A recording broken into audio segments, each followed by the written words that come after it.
వెసులుబాట్లు ఏ మిల్లుకైనా తోలుకోవచ్చు. ఎందుకంటే రైతు రాజు కదా. ప్రభుత్వం ఎవరు నిర్ణయించడానికి?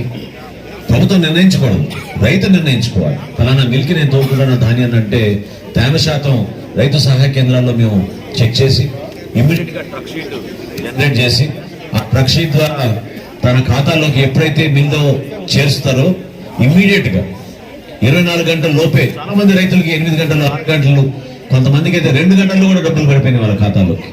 ఆ విధంగా అద్భుతంగా మేము అద్భుతమైన కార్యక్రమం చేసుకుంటూ ఈ రోజుకి రాష్ట్ర వ్యాప్తంగా 3,000 కోట్ల రూపాయలు మేము వెచ్చించి ధాన్యం కొనుగోలు చేసాం. రైతాంగానికి అండగా నిలబడ్డాం.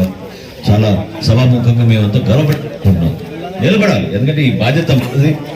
మీ అందరం కూడా ఆలోచించిన అంశం ఏమిటంటే ఎక్కువగా మన ప్రాంతంలో వలసలకు వెళ్ళిపోతూ ఉంటారు. అక్కడ రాకూడదు.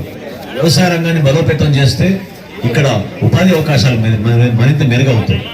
వ్యవసాయ రంగం ద్వారానే ఎక్కువ మందికి మన ఉపాధి అవకాశాలు కల్పించవచ్చు.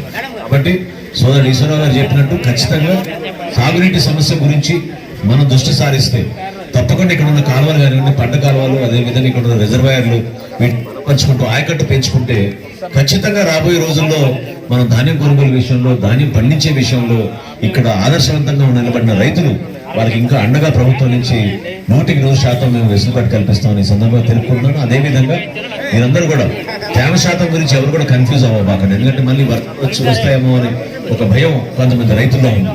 మీరు తొందరపడి పొరపాటున మీరు దళాలకు మాత్రం మీరు దయచేసి అమ్మబాకండి. కనీస మద్దతు ధర మీకు రావాల్సిందే. 1,725 రూపాయలు కనీస మద్దతు ధర ఎట్టి పరిస్థితుల్లో రైతుకు రావాల్సిందే. అదే కాదు, మా అధికార యంత్రాంగం ఇక్కడ మీకు దగ్గరలో ఉండి మీకు ట్రాన్స్పోర్ట్ కానివ్వండి, గోతాలు కానివ్వండి, లేబర్ కానివ్వండి, వీటన్నిటికీ కూడా నిధులు మేమే సమకూర్చి మీకు అందిస్తూ ఉంటాం. ఒకవేళ వర్షం వస్తుందని సూచన ఉంటే జేసీ గారు, కలెక్టర్ గారు మిమ్మల్ని అందరూ అప్రమత్తం చేస్తారు. మీకు దగ్గరలో ఉన్న మిల్స్ కి మీరు తోలుకుని మీ సరుకుని మద్దతుపరచుకోండి. అవసరమైతే టార్పాలిన్లు కూడా మేమే ఏర్పాటు చేసాం ప్రభుత్వానికి. మొట్టమొదటిసారి గత 5 సంవత్సరాలు ఈ ప్రభుత్వం కనీసం గోతాలు కూడా ఇవ్వలేదు. ఒక్క ట్రైబాన్స్ కూడా వివరైపోయారు రైతులకి. వ్యవసాయ రంగం, పౌర సరఫరాల శాఖ, అదేవిధంగా మార్కెటింగ్ శాఖ 3 కూడా అనుసంధానం చేసుకుని క్షేత్రస్థాయిలో రెవెన్యూ డిపార్ట్మెంట్ తో కలిసి మీ అందరికీ కూడా టార్పాలిన్లు కూడా మేము అందుబాటులో తీసుకొచ్చాం. ప్రతి చోట మీకు ఎక్కడైతే వర్షం పడుతుందనే ఆందోళన ఉన్నారో మీరు ఎవరు కూడా ఆందోళన చెందబాకండి.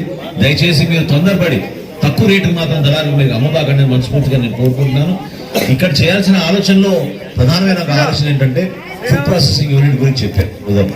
కానీ అంతకుముందు కూడా మేము ఆలోచించింది ఇక్కడ వీలైతే ఒక ఇంటిగ్రేటెడ్ ప్లాంట్, సైలోస్ అంటారు, సైలో ప్లాంట్ తీసుకొచ్చి ఇక్కడ మీకు డ్రైయర్లు ఎంత తేమ శాతం ఉన్నా కూడా ధాన్యాన్ని ఒక చోట మేము సమకూర్చుకుని ఒక ఇంటిగ్రేటెడ్ ప్లాంట్ లాగా ఏర్పాటు చేసుకుంటే ఉత్తరాంధ్రలో అద్భుతమైన ప్రాంతం మనకి శ్రీకాకుళం ప్రాంతం.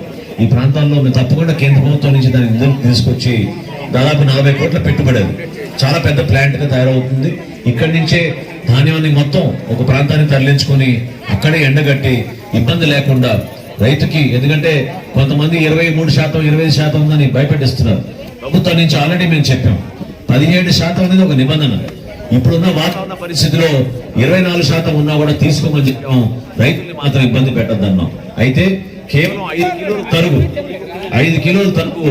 75 కిలోల గోతంలో 5 కిలోల తరుగు ఒకవేళ 24% ఉంటే 17% ఉంటే 1 కిలో కూడా తగ్గించకూడదు.